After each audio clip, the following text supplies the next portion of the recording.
Bonjour à tous, j'espère que vous allez bien. Je vous retrouve pour une nouvelle vidéo. Alors, je vois pas si c'est en marche. Oh là là. Oui. Voilà, j'avais pas vu si je l'avais bien mis en route. Alors, désolée. Donc, je vous retrouve pour une nouvelle vidéo domaine sentimental amoureux pour le mois de février 2021. Cette vidéo s'intitule Il ou elle est du signe de la Vierge. Donc là, on voit déjà qu'il y a du mouvement, du changement. Donc la personne de votre cœur est du signe de la Vierge ou ascendant Vierge ou signe lunaire en Vierge. Il y a un éloignement, prise de distance, mais on s'accroche. Allez, oh là là. Chagrin, peine, ombre. On découvre une vérité par rapport à cette personne. Cette personne, elle s'éloigne, elle s'en va, elle prend la fuite. Je ressens quelqu'un de pas très franc. Quelqu'un de pas très honnête sur ses intentions. Allez, on va voir. Souvenir d'amour. Ouais, quelqu'un qui n'est pas comme il pouvait l'être au départ.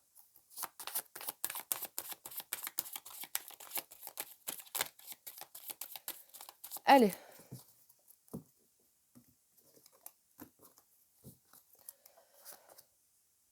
Ce qu'il ressent dans son cœur actuellement. Ce qu'il veut. Ce qui le bloque. Son évolution dans sa vie sentimentale amoureuse. Et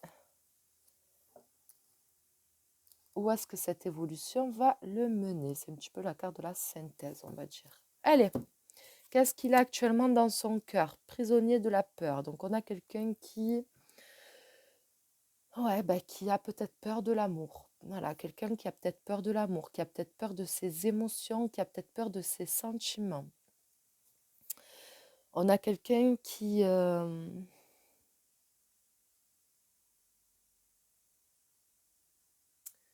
peut-être aussi dans l'incapacité, parce qu'il y a des barreaux, donc j'ai comme le sentiment qu'il y a quelqu'un qui n'arrive pas à aimer, qui n'arrive pas à aimer, qui n'arrive pas à être aimé. J'ai quelqu'un qui met des barrières et qui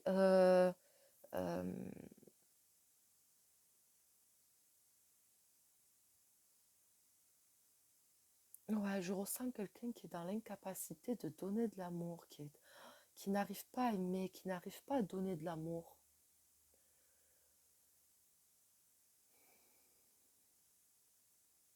Quelqu'un qui est qui est en souffrance et qui est limité émotionnellement.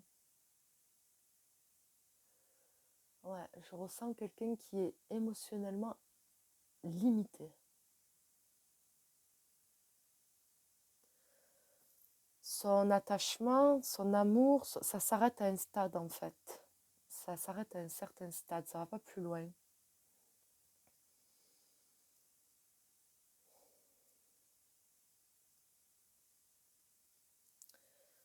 Je vais demander, je vais prendre un autre tarot et je vais demander pourquoi est-ce qu'il a peur de l'amour, de ses émotions, de ses sentiments.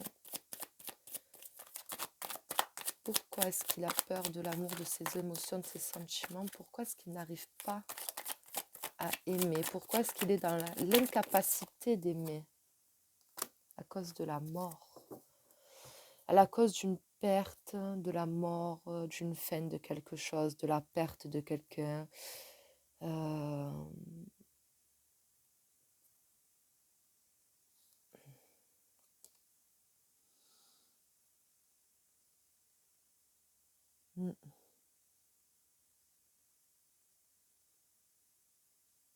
C'est comme si que il y a cette peur d'aimer parce qu'il y a cette peur de perdre. Il y a cette peur d'aimer parce qu'il y a cette peur de perdre. Et quand j'aime pas, ben, j'ai pas peur de perdre. Sauf que les sentiments, on ne peut pas les contrôler. tant qu'on arrive à les contrôler,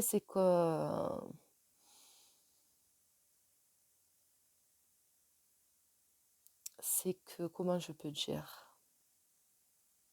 Quelque part, c'est qu'on n'aime pas vraiment ou qu'on n'aime pas de la bonne façon.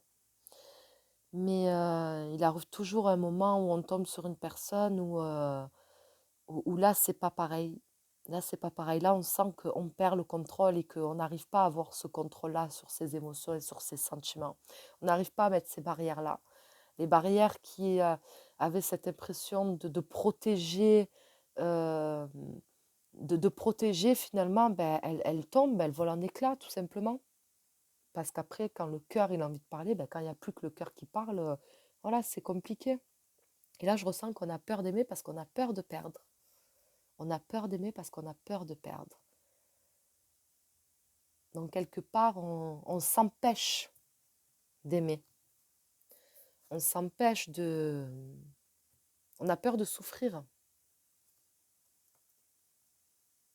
Mais bon, il a peur de souffrir. Mais est-ce qu'il a peur de faire souffrir les autres? C'est là aussi la question. Parce que c'est bien beau d'avoir peur de souffrir. C'est bien beau d'avoir peur de perdre quelqu'un qu'on aime. Mais la personne qu'on a en face, est-ce qu'on s'en fout? Est-ce que ce qu'on n'aimerait pas, ne pas aimer vivre ou revivre, ben, on n'a pas de souci à le faire ressentir à quelqu'un d'autre en fait? Est-ce que vous qui regardez cette vidéo, vous ressentez ça par rapport à cette personne? Qu'est-ce qu'il veut?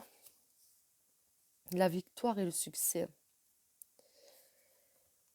La victoire et le succès, et là on a quelqu'un qui est au sommet d'une falaise, quelqu'un qui fait beaucoup de bruit, quelqu'un qui veut qu'on le voit, quelqu'un qui veut qu'on l'entende, quelqu'un qui veut... Pour moi, le 6 de bâton, c'est souvent quand on cherche l'attention.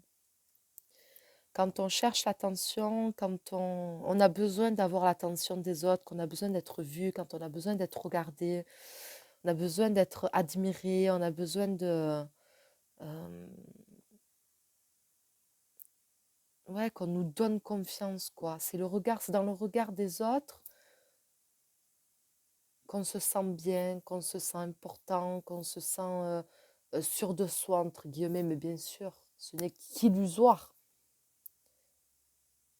Parce que le premier regard qui compte, c'est déjà le regard de soi-même. C'est comme si que le regard des autres qui ne voyaient pas clair dans son jeu, ben, ça remontait son ego parce que il y a d'autres personnes qui ont vu clair dans son jeu, qui ont vu, entre guillemets, sa vraie facette, son vrai visage, et j'ai le sentiment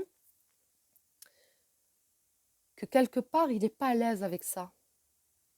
Il ou elle, ça peut être une femme aussi. Après, c'est que j'ai beaucoup plus de femmes qui regardent mes vidéos, donc c'est pour ça que j'ai tendance à dire il, mais il ou elle, et c'est comme si que cette personne, elle n'est pas tellement à l'aise avec ce qu'elle fait, mais du fait qu'il y ait d'autres personnes qui ne sachent pas et qui du coup vont peut-être le regarder avec d'autres yeux, ben ça va le rebooster en fait, c'est ce que je ressens.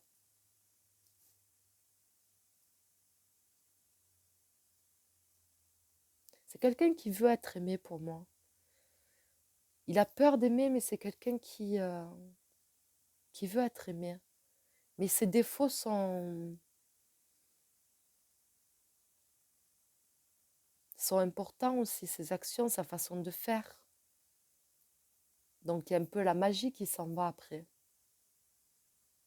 Et quand cette magie s'en va dans les yeux de l'autre, c'est comme si que ça ne l'intéressait plus. Qu'est-ce qui le bloque? La reconnaissance et récompense. Hein. Vous voyez ce que je disais, hein. C'est quelqu'un qui a trop besoin d'avoir de reconnaissance. Quelqu'un qui a trop besoin qu'on lui apporte de l'attention. C'est quelqu'un qui n'est pas focalisé sur le cœur, il n'est pas dans le cœur, il n'est pas dans les sentiments, il n'est pas dans les émotions. C'est quelqu'un qui est tourné très vers lui-même. C'est peut-être quelqu'un qui a souffert et qui a manqué beaucoup d'amour aussi. Hein. Mais,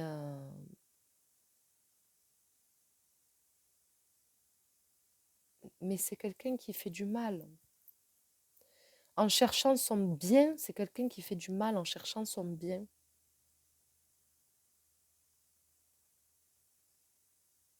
C'est quelqu'un qui, pour lui, n'a jamais assez de reconnaissance, qui n'a jamais assez... C'est quelqu'un, à mon avis, hein, je pense que je ressens, qui a toujours tendance à se victimiser, à se dire qu'avec tout ce qu'il fait, tout ce qu'il apporte, tout ce qu'il donne, tout ce que, ben, qu'il n'a pas, il n'a pas ce qu'il devrait avoir en retour, que on lui donne pas assez de reconnaissance, d'importance, etc.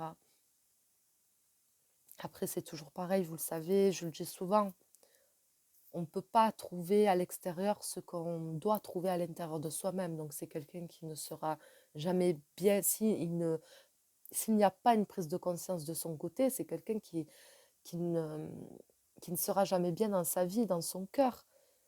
Voilà, parce que c'est quelqu'un qui, voilà, c'est ce style de personnalité qui ont toujours tendance à mettre, à voir les soucis ailleurs qu'en eux-mêmes, à voir le problème à l'extérieur, chez l'un, chez l'autre.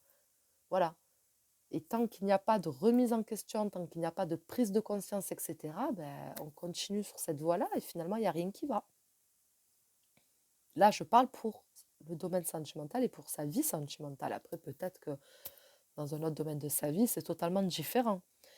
Mais voilà, là, on a quelqu'un qui a trop besoin d'avoir de la reconnaissance, quelqu'un qui envoie, hein, on a quelqu'un qui est comme ça, qui courbe le dos, donc on a quelqu'un qui n'est pas si sûr de lui, qui n'est pas si bien dans sa peau que ça, on a quelqu'un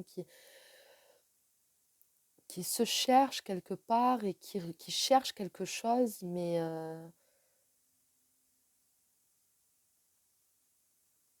qui le cherche mal. Qui le cherche mal et qui fait mal les choses aussi.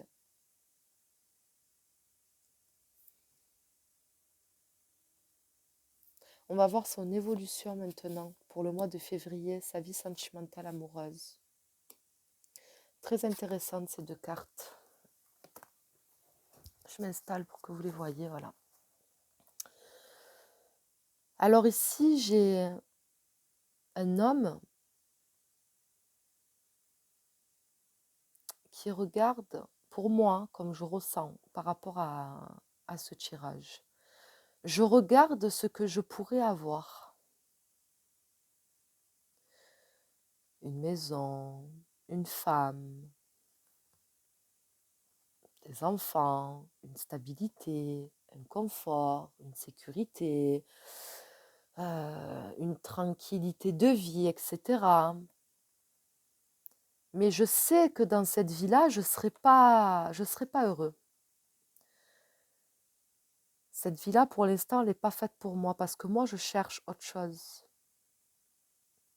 Je ne sais pas ce que je cherche, mais je cherche autre chose. Et je sais que ce que je cherche, je ne vais pas le trouver là. Je vais le trouver ailleurs. Sauf que c'est pas ailleurs qu'il va le trouver parce que le livre, ça représente aussi son moi intérieur. Donc pour moi, ce qu'il cherche, il devrait le chercher à l'intérieur de lui-même. Mais non, c'est quelque chose qu'il va aller chercher à l'extérieur. Donc là, c'est comme si qu'il allait passer à côté d'une occasion de pouvoir stabiliser sa vie sentimentale amoureuse avec une personne qu'il aime, une personne aussi pour qui il a des sentiments, mais c'est jamais suffisant. C'est pas suffisant. Si vous reconnaissez la personne de votre cœur dans ce tirage, vous devez vous dire, mais en gros, c'est un éternel insatisfait en fait. C'est quelqu'un qui n'est jamais content, qui n'est jamais satisfait de ce qu'il a. C'est quelqu'un qui ne sait pas se contenter. C'est pas ça, c'est que c'est quelqu'un qui cherche des choses qui sont en lui, qui sont au plus profond de lui, mais qui a peur d'accéder à ce plus profond de lui et qui du coup cherche constamment à l'extérieur. Mais il va continuer à chercher longtemps. S'il n'en prend pas conscience, il va continuer à chercher longtemps. Donc c'est vraiment le ressenti que j'ai. Je suis un éternel insatisfait. Je ne vais pas me contenter. Cette vie n'est pas faite pour moi. Je sais que je ne vais pas m'épanouir dans cette vie-là. Parce qu'il me manque quelque chose. Il me manque quelque chose. À mon être, à qui je suis, il me manque quelque chose. Et c'est comme si qu'il s'était mis dans une quête infernale, une quête, ouais, une quête, la quête de son Graal en fait, la quête de son bonheur, de son Graal. Et comme je l'ai dit, il ne se rend pas compte peut-être du mal qu'il peut faire. Mais c'est quelqu'un qui peut-être pour l'instant n'est pas fait pour construire quelque chose de stable, de solide. Je pense que c'est pas quelqu'un qui est assez stable émotionnellement et psychologiquement pour ça. Où est-ce que cette évolution va le mener? Au bouleversement. Je pense que toutes ces croyances vont s'écrouler comme un château de cartes. Toutes ces fausses croyances, pour moi, il y a quelque chose, il y a comme une vérité brutale qui va s'imposer à lui, qui va s'imposer à ses yeux. Il y a comme un voile qui tombe. Et ça va être dur à vivre pour cette personne parce que en route, il va sûrement perdre la personne qu'il aime et qu'il aime en retour. Et il va peut-être se retrouver seul justement face à sa propre vérité, face à tout ce bouleversement qui va avoir lieu dans sa vie sentimentale amoureuse, dans son cœur, dans ses émotions. Et je pense que ça va être quelque chose qui va être compliqué à vivre.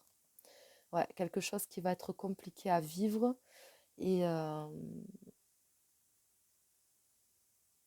ouais, j'ai toutes les fausses croyances qui tombent, c'est l'image que j'ai, toutes ces fausses croyances qui tombent et d'un coup, ben, il n'y a plus rien et puis on se retrouve qu'en face de la vérité en fait. Voilà. Mais je pense que c'est un mal nécessaire pour cette personne. C'est un mal nécessaire pour cette personne parce qu'il y a des choses dont elle doit prendre conscience, il y a des choses qu'elle doit faire seule, que cette personne doit faire seule. Pour moi, l'amour là, que cette personne doit trouver, c'est son propre amour en fait. Avant de pouvoir avoir l'amour de quelqu'un et de pouvoir penser à aimer quelqu'un, cette personne doit trouver son propre amour, sa propre reconnaissance, sa propre lumière. Je vais regarder ce qu'on a en dos de deck. La tromperie et l'envie. Hein? Donc je vous l'ai dit à quelqu'un je vous l'ai dit tout à l'heure, quelqu'un qui n'est pas totalement franc, mais il va falloir qu'il arrive à faire tomber le masque. Il va falloir qu'il arrive à se regarder tel qu'il est. Il va falloir qu'il arrive à regarder tous ses actes, tout ce qu'il a fait, avec beaucoup de jugement dans le sens où si c'était quelqu'un d'autre qui avait fait tout ça, qu'est-ce que tu aurais dit? Et mets-toi à la place de ces personnes à qui tu as fait du mal. Fais tomber le masque. Donc pour moi, pour l'instant, si vous reconnaissez tout ce que je vous ai dit, vous reconnaissez votre situation, vous reconnaissez la personne de votre cœur, je dirais que ce n'est pas forcément quelqu'un qui pour l'instant est prêt à, euh, à avoir une relation sans faire souffrir l'autre personne. Voilà, parce que pour moi, j'ai quelqu'un d'instable, même si c'est quelqu'un qui peut paraître stable, mais j'ai quelqu'un d'instable et j'ai quelqu'un qui est trop centré sur lui parce que c'est quelqu'un qui manque de quelque chose, qui est à la recherche de quelque chose et euh, qui tant qu'il n'aura pas compris, ben pour moi, c'est quelqu'un qui continuera à chercher, qui continuera à faire du mal. Voilà. Donc pour moi, c'est un petit peu le message de ce tarot pour aujourd'hui. Voilà, donc si le tirage ne vous a pas parlé, hein, n'oubliez pas que c'est un tirage général, donc il ne parlera pas à tout le monde. Et s'il ne vous a pas parlé, c'est que je n'avais pas de message pour vous pour aujourd'hui. Voilà, je vous remercie à tous d'avoir regardé cette vidéo et je vous dis à très bientôt.